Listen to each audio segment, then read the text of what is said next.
deck, and these two fan bases have been going at it early from the tailgate to the end zones, and you gotta think this will be a little contentious. Welcome to College Park, Maryland, SECU Stadium, better known as the Snake Pit and home of the Terps. As we'll see a squad from the back, a group with a lot to prove here today. Taking on a team from the Big Ten, the Maryland Terrapins. For EA Sports College Football, I'm Reese Davis, joined here in the booth by a couple of legends, and yes, we do use that term loosely. David Pollack from the University of Georgia and former Gator Jesse Palmer. Guys, let's get down to the field. Oh, we have waited so long for this, and finally it's time to get this season underway. And he'll just take a knee, and this drive will start at the 25. So Maryland's offense will get the ball first. Now, guys, let's not forget, the last time these two got together, we had ourselves an absolute classic that has provided motivation for one side ever since, David. I mean, such a back and forth, such a fun game. Everyone remembers where they were on their couch or in the stadium for that rivalry game. And that's what rivalry games are supposed to look like. Both teams playing with phenomenal intensity. It's going to go down right to the wire, and you're right. Those are the games that make college football special. Off the play fake on first down to throw. Makes the catch. This slot receiver is a guy the defense has to be careful of. He runs good routes. He's got some speed, and if you're not careful, this guy can gash you.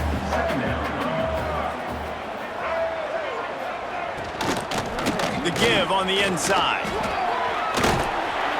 Shakes off the defender.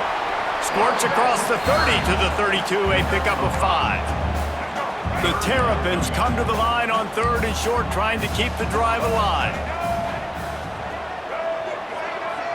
To the air, it's Washington. Grabbed in the backfield, it's Williams. They were banking on the yards after the catch, but that went into the negative column. And I'm banking on the ball coming out quick. When I'm a defense and understanding third and short, understanding they're going to throw the ball really quickly, try to make a play, the defense knew it, broke on the football, made a nice tackle to force a fourth down. Everybody stays in their lanes well enough, and they stop him at the 31-yard line. We've seen freshmen step into the running back position with big expectations many times. David, Herschel Walker, Adrian Peterson, among others, and they hope that they found a guy like that here. Well, and he's highly talented. He's got the skill set, obviously, highly recruited. Everybody talked about him. But this is a different animal, Palmer. Like when you come into this atmosphere and you got a bunch of full-grown men coming at you, I'm very curious to see how he responds. I know he has the physical ability, but is he ready for this? He looks really good coming off the bus, I'll say that. He is definitely built different, but he's going to have to run different than he did in high school. David, you know this. You can't bounce every run to the outside and get away with it like you did at high school. I'm really curious to see the discipline he's going to have in this game, running the football now that he's playing against much tougher competition. Fires to the big fella. That's not quite going to be enough as they stop him 4 yards short of the marker. The punt team makes its way onto the field. They'll boot it away for the first time tonight.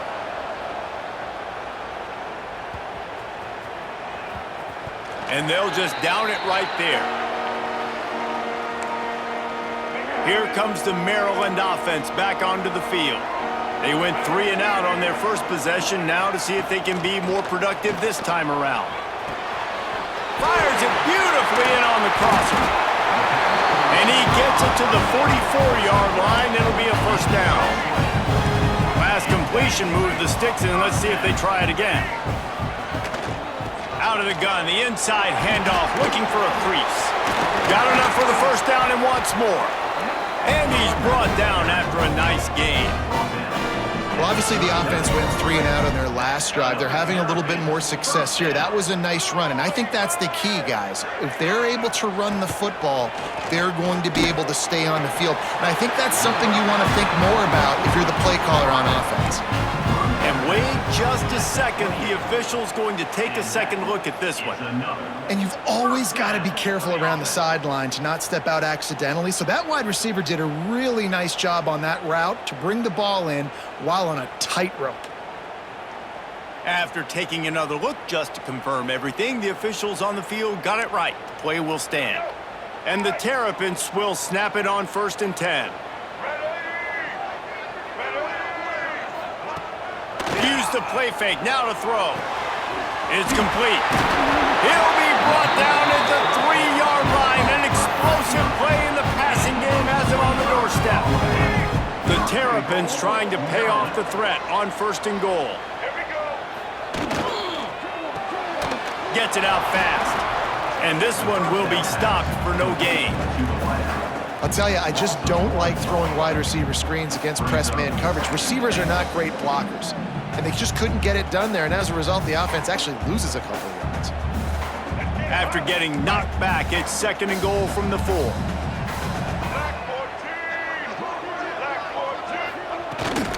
The give is to Williams.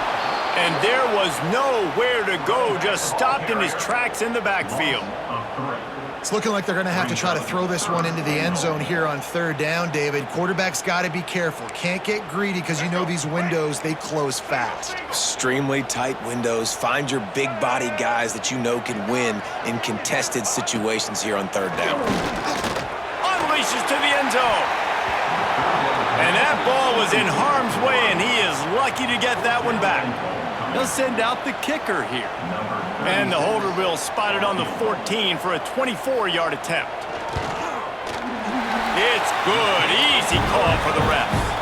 And with that, they break the seal on the scoring. It's 3-0.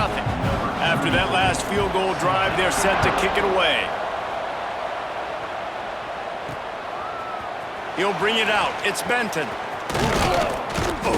Gets it across the 20 to the 21, and not quite what he would have picked up just taking the touchback. Offense making its way onto the field to start the drive. They're going to need to get something started, finding themselves in a 3-0 hole. The give to the single back. He is going nowhere. Stop at the line of scrimmage. If you're going to stop the run game, you better be physical up front on the defensive line. They've got some maulers. They've got some dudes with bad intentions. Nice play there. They got nothing on the last play. It's 2nd and 10. And his throw is incomplete. They punted on their opening drive, and now they need a 3rd down conversion to avoid punt. Taylor wants to throw. Using the back as a receiver on the screen. Breaks into the open. Out across the 40 and forced out of bounds at the 42. And now this offense is clicking. It's 1st and 10 for this offense from the 42. Here's the handoff. Powers through the defender. Now, I know you two never faced off against each other in an actual rivalry game other than the Thanksgiving morning turkey bowl.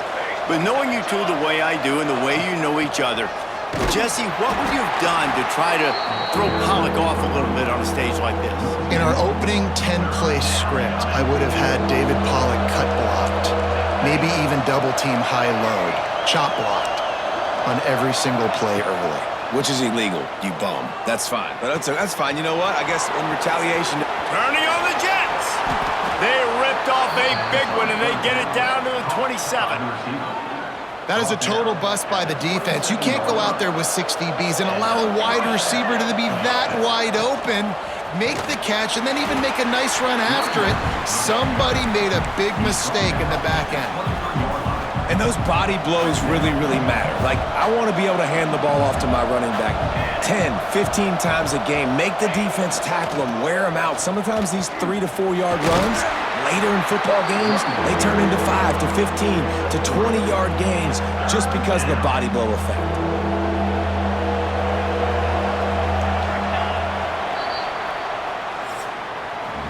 We've come to the end of the quarter, and Maryland has the lead. And after that first quarter, let's see if these guys can get back in the game in the second.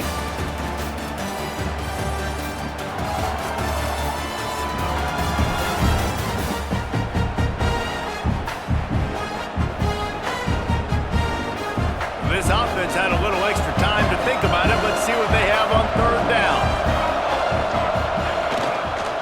To the ground to try to pick up the first. He's brought down just running hard in the red zone, and he'll be just a few inches short. And the field goal unit will stay put as the head coach decides to go for it on 4th down.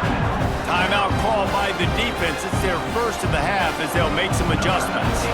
And on 4th down, they'll try to salvage the drive with a field goal. Good, right down the boulevard. And that's going to tie it up. And I'll be honest, I don't love the call. On 4th and that short, I want to go for it. But you trust your kicker, he does his job, and he puts 3 on the board. And it'll be a touchback. The ball will come out to the 25-yard line. Maryland has the ball back, and the Terrapin offense ready to go.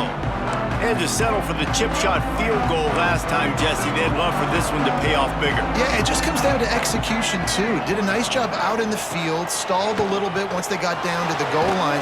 And he will get home, and the quarterback goes down at the 17.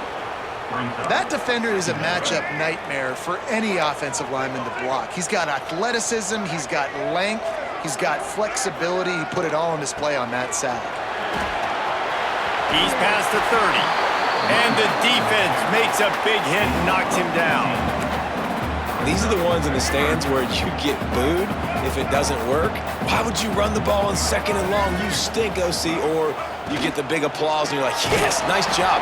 Keeping the manageable 3rd down situation. Good call. So tough spot to be in 2nd and long. Nice answer, nice run by the running back. And the Terrapins will punt it away on 4th down. This will be the 2nd time they've had to kick it away. Coverage team gets the job done, and they'll mark him down at the 38-yard line.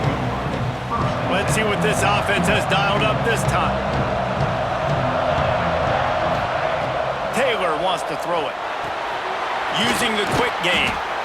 Well, I'm sure there are a lot of emotions, a homecoming of sorts, as he comes back to the place where he played as the head coach of the opposition. You know it holds a special place in his heart. He's right now taking the field thinking about all the great memories he shared with his teammates, with his family, with the fans during his time. But he's got a job, David.